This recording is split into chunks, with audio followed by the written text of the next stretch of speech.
Transtorno do espectro autista. Hoje a gente vai falar sobre esse transtorno que felizmente vem cada vez mais ganhando visibilidade e o interesse das pessoas saberem mais sobre. Porém, ainda tem muita gente com ideias muito erradas sobre esse transtorno, muito pela desinformação que também é muito crescente por aí. É por isso que hoje eu vou te explicar tudo o que você deveria ou precisaria saber sobre o autismo, é claro, de acordo com a ciência. Eu me chamo Kelvin, eu sou especialista em neurociências e comportamento humano e aqui nesse canal eu trago conteúdo sobre transtornos, saúde mental, emoções, sono, hábitos e tudo mais o que tiver a ver com o seu cérebro e o seu comportamento. Eu gostaria de começar esse vídeo ao contrário dessa vez. Em vez de dizer o que é o autismo, eu vou dizer o que não é, tá bom? O autismo não é coisa da cabeça da pessoa ou da criança, o autismo não é frescura e muito menos o autismo não é um tipo de transtorno que a pessoa pode ficar muito inteligente, que é muito legal, por assim dizer. O autismo é um problema sério que necessita de acompanhamento e de tratamento com especialistas da área para talvez essa pessoa ter uma oportunidade aí, ter uma evolução nesse quadro e sofrer um pouco menos com esses sintomas e conseguir ter uma vida um pouquinho mais independente lá na frente. Além disso, o objetivo desse vídeo aqui não é diagnosticar e nem de passar tratamento para ninguém, tá bom? O objetivo aqui ele é informativo e educacional para que você tenha mais conhecimento, mais capacidade aí de começar a se observar ou observar talvez uma pessoa próxima da sua vida com um conhecimento científico, um conhecimento verdadeiro, tá? Então eu vou comentar um pouco mais sobre tudo isso lá na frente, mas a ideia aqui não é dar nenhum tipo de tratamento nem nada do gênero, mas sim aumentar o seu conhecimento sobre isso e, se necessário, é claro, você procurar um profissional da área. Inclusive aqui na descrição do vídeo eu sempre deixo algumas referências científicas desse assunto que eu estou tratando, porque os vídeos aqui do meu canal sempre são baseados em bons artigos, bons estudos, para trazer um conhecimento sólido e verdadeiro para vocês, tá bom? Mas como eu sempre digo, se você não for da área, não precisa se preocupar com isso tudo, tá bom? Eu já fiz esse trabalho de filtrar e mastigar todo esse conteúdo e trazer aqui de forma simples e prática numa linguagem que todo mundo vai entender. Então, é só assistir até o final, se inscrever aí no canal, que você vai saber tudo que você precisa sobre o autismo. Bom, vamos lá, galera. O transtorno do espectro autista é um dos transtornos do neurodesenvolvimento. Isso significa que essa é uma condição que começa desde que a pessoa é bem pequenininha, acontecem algumas diferenças, alguns erros no desenvolvimento e no amadurecimento do cérebro dessa pessoa que, ao longo do tempo, vão começar a apresentar os sintomas que eu vou comentar com vocês um pouco mais para frente. O autismo também é um problema altamente hereditário, tá bom? Isso significa que a genética vai ser muito importante, muito determinante em alguns casos dessa pessoa ter esse problema do neurodesenvolvimento ou não. Para vocês terem uma noção, as estimativas é que essa herdabilidade pode variar aí de 40 a 90% dependendo do grau de parentesco. Mas apesar de existir um grande fator hereditário, essa não é a única forma do autismo acontecer, tá bom? É totalmente possível, sim, pais não autistas que nunca tiveram nenhum tipo de histórico de autismo na família gerarem um filho com esse transtorno. Isso porque existem também os fatores ambientais que podem aumentar as chances e causar o autismo num bebê. Como, por exemplo, a hipóxia neonatal. Essa é uma condição que um bebê pode passar, onde vai pouquíssimo oxigênio para dentro das células do corpo todo desse bebê, que pode ocasionar no autismo depois. A hipertensão e diabetes na gestação também é um fator de risco para isso. O uso de ácido valproico pelas mães, pelas gestantes, que é um medicamento aí para epilepsia e bipolaridade, também pode aumentar essas chances. E também a idade paterna avançada. Os papais aí com 50 anos ou mais acabam sofrendo algumas alterações, algumas mutações no DNA do esperma que aumentam bastante as chances de gerarem um filho autista. Essas são as principais relações ambientais, os principais fatores que podem aumentar as chances de desenvolver o autismo ali naquele bebê que está sendo gerado, mas é claro que existem outras, tá bom? Essas aqui são as principais para você começar a ficar de olho. E eu gostaria de reforçar uma coisa aqui, que caso você ainda não saiba, a vacinação não tem nenhuma relação com desenvolvimento de autismo, tá bom? Isso é uma grande desinformação que muita gente espalhou por aí, que não faz sentido nenhum, que não tem nenhum tipo de embasamento científico. Então se vacine, vacine seus filhos sempre, tá? Porque isso não vai afetar, não vai aumentar as chances, não vai causar, não tem nenhum tipo de relação com o autismo. Esse tipo de desinformação só atrapalha e só prejudica cada vez mais pessoas. Inclusive, não esquece de já ir curtindo aqui esse vídeo, se inscrevendo no canal, quem sabe deixar qualquer comentário aí, porque isso é muito importante para o YouTube entender que esse aqui é um conteúdo de qualidade e espalhar para cada vez mais pessoas que precisam desse tipo de conhecimento. Existe muita besteira, muita coisa que é mentira sendo espalhada por aí, então você pode fazer a sua parte aí para ajudar a espalhar um conhecimento verdadeiro, sólido e científico. Então eu conto com você aí para espalhar esse tipo de informação que é tão importante. Agora vamos falar um pouco sobre os sintomas e prejuízos que geralmente uma pessoa que está dentro do espectro autista costuma ter, costuma passar.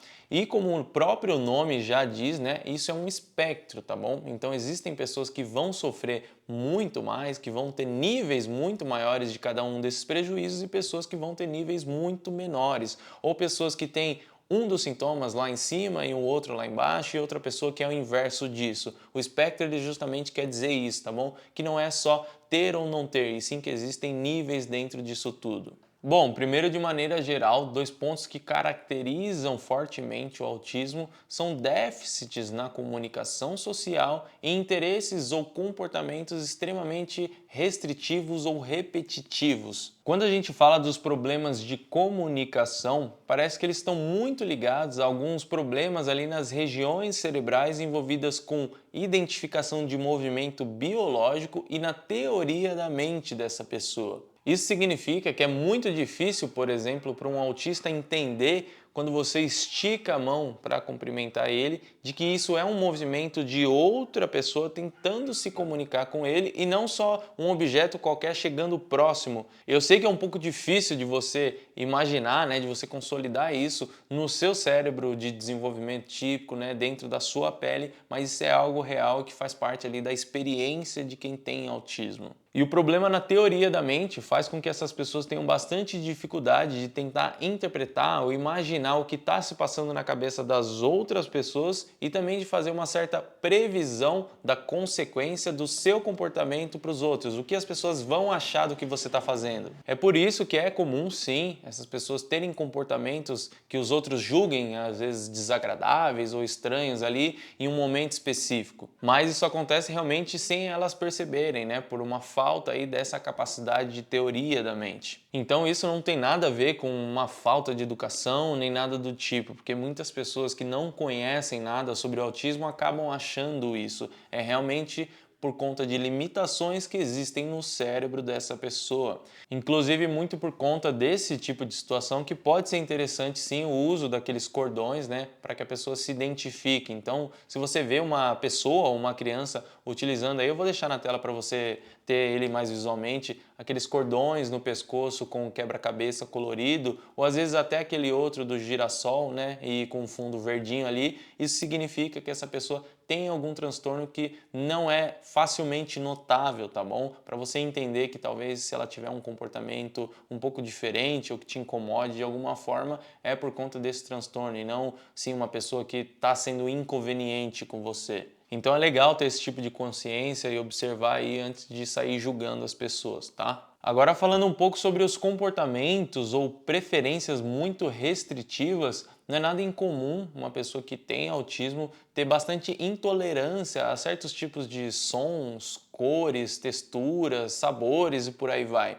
E isso é algo bem complicado quando em um nível muito alto, porque acaba limitando bastante em questões alimentares e sociais a vida dessa pessoa. Os estudos do cérebro mostram que isso tudo acontece por uma conexão incomum e muito aumentada entre a ínsula dessa pessoa, todo o sistema sensorial dela e a amígdala. De forma bem resumida, a ínsula é o que faz a gente ter uma detecção do que está acontecendo dentro do nosso corpo e o que faz a gente detectar nojo também, né? Causar repulsa na gente. Já o sistema sensorial, como o próprio nome diz, ele é responsável pelas nossas sensações, então, né, olfato, audição, tato e por aí vai. E a amígdala já é a grande responsável por gerar, por causar a sensação de medo na gente. E essa conexão incomum entre essas três capacidades do cérebro acaba fazendo com que o que chega no sistema sensorial dessas pessoas possa ser interpretado pela ínsula como algo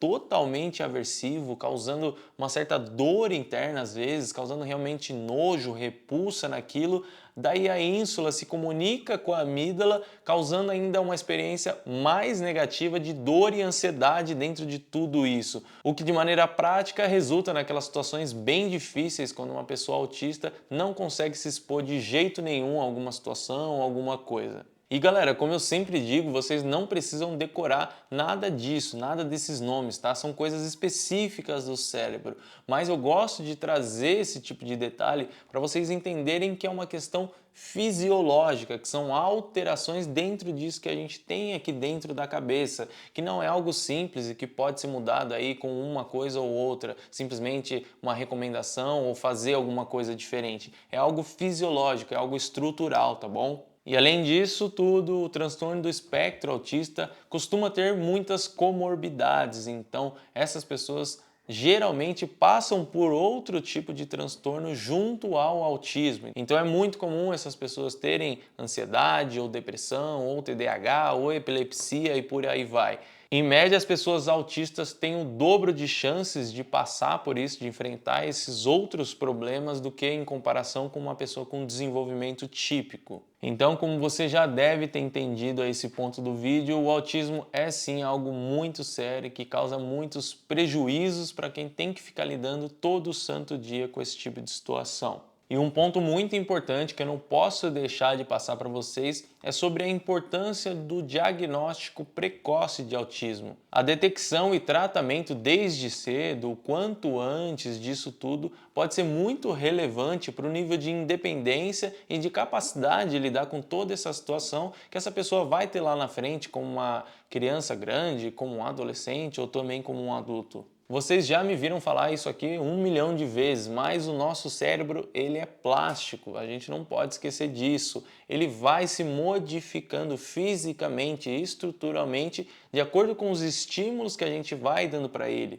Ele vai se modificando de acordo com as coisas que a gente está vivendo. Ele tem essa capacidade de ir se adaptando e ir se acostumando com o que a gente faz, sendo para o bem ou para o mal. Então você não quer que o cérebrozinho, sei lá, do seu sobrinho, do filho de algum amigo seu, ou quem sabe até do seu filho, se modifique consolidando esses prejuízos, tudo isso que eu já falei sobre o autismo. E aqui a gente está falando sobre o espectro autista, mas isso serve para qualquer tipo de transtorno que comece aqui, tá bom? Agora, sabendo dessa importância, eu vou começar a te passar, te explicar de uma forma um pouco mais direta aqui alguns sintomas, algumas questões que você pode começar a observar com as pessoas, com as crianças que você ama e que são importantes aí à sua volta. Que assim a gente consegue trabalhar de forma preventiva, de forma um pouco mais inteligente e antecipada. E novamente eu afirmo, tá? Esse vídeo aqui ele não tem o papel de dar diagnóstico para ninguém. Eu acho importante dar esse tipo de conhecimento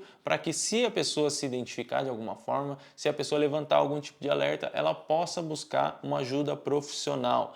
Tem professor que não gosta muito de ficar falando de sintomas, porque as pessoas às vezes acabam querendo fazer um autodiagnóstico, mas eu acho importante dar esse tipo de conhecimento, esse tipo de oportunidade para a pessoa conseguir aí depois buscar ajuda da forma mais rápida possível. Então, sabendo disso, alguns pontos que a gente pode começar a observar é primeiro, se essa criança ela não tem de jeito nenhum ou ela até evita o contato visual o tempo todo, se essa criança mais ou menos aos 9 meses ali de idade, ela nunca responde ao seu nome de forma nenhuma, ela não consegue entender que o nome dela é aquele, se essa criança raramente tem expressões faciais de emoções, né? Se ela não consegue expressar facialmente o que ela está sentindo e também se essa criança raramente compartilha de alegrias ou felicidades ali com as pessoas que estão à sua volta, principalmente os cuidadores, né? Sejam pais, avós ou seja lá quem for. Como vocês podem ver, todos esses sintomas iniciais aqui estão ligados com aquele problema de detecção e expressão social que eu já expliquei para vocês, que é um dos principais prejuízos que as pessoas autistas enfrentam.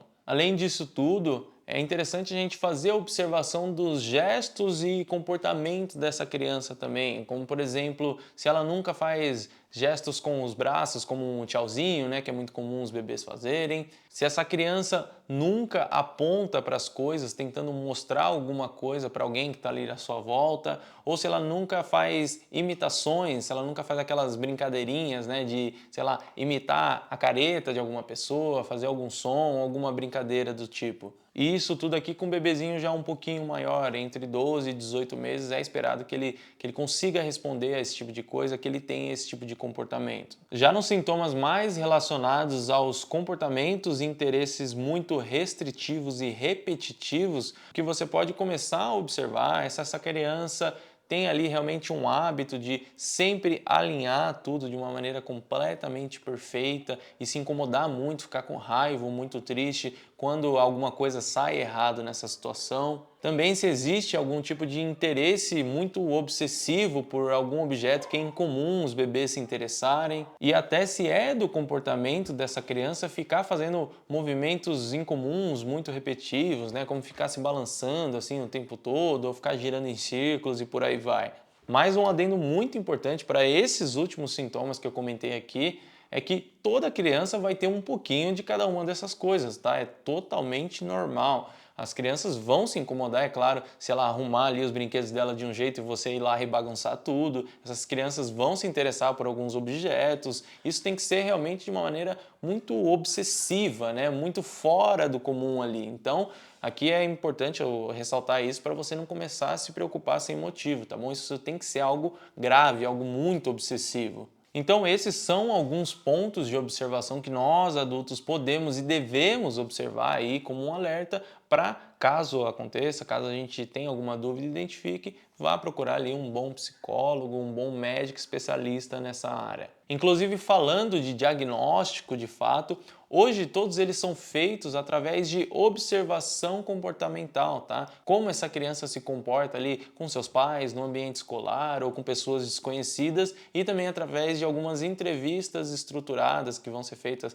às vezes com a família, com os pais, com essa pessoa, essa criança se ela já for um pouco maior, enfim, né? É muito complexo o diagnóstico real, o diagnóstico de fato disso, porque muitas vezes ali existem alguns fatores que confundem o diagnóstico, alguns sintomas que são parecidos com outros transtornos, enfim, é algo bem complexo e tem que ser feito por um profissional bem especializado que tem bastante conhecimento no assunto. Além disso, cada vez mais estão saindo estudos usando a ressonância magnética para mapear o cérebro desses bebês ali, entendendo diferenças, entendendo mudanças cerebrais, já conseguindo dar um certo pré-diagnóstico de autismo.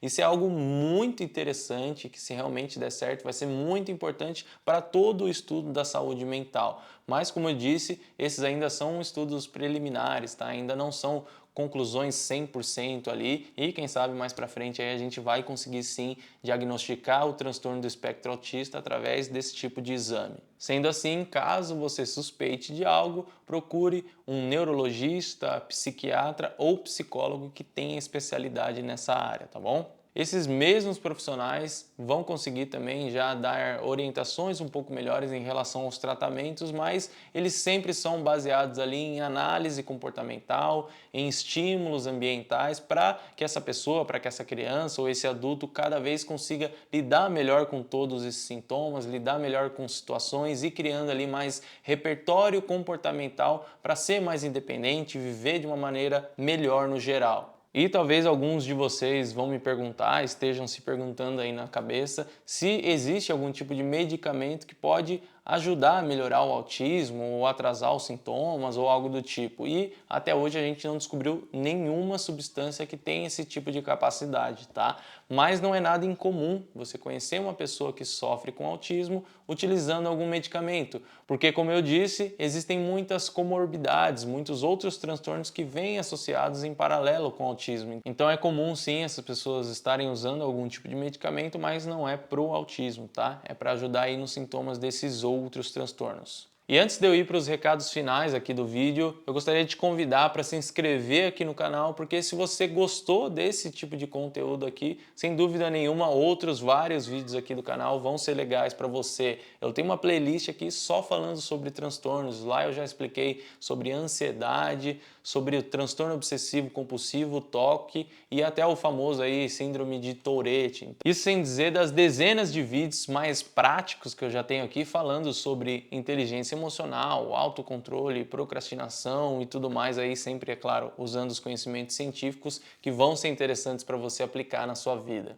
Então se inscreve aí, bora para as considerações finais. Bom, galera, fazendo um resumo aqui em 1 minuto de tudo que a gente aprendeu sobre o autismo hoje, é que primeiro, ele é um transtorno do neurodesenvolvimento, então ele começa desde que a pessoa é bem pequenininha ali, desde o momento que ela nasce, se não até antes disso. Os primeiros sinais característicos vão começar a aparecer algo próximo ali dos 9 meses de idade, que vão ser aí relacionados a percepções e expressões sociais como um todo e certas sensibilidades sensoriais incomuns em um bebê. E por fim, a importância novamente de obter esse tipo de conhecimento para perceber e buscar ajuda o mais cedo possível para aumentar as chances aí dessa pessoa conseguir na vida adulta ser um pouco mais independente, ser uma pessoa feliz apesar de todas essas dificuldades. E por hoje é isso, eu espero que esse vídeo tenha sido esclarecedor, tenha sido informativo para você. Se você gostou, não esquece de deixar a curtida aqui embaixo como uma forma de agradecimento por esse trabalho que eu faço.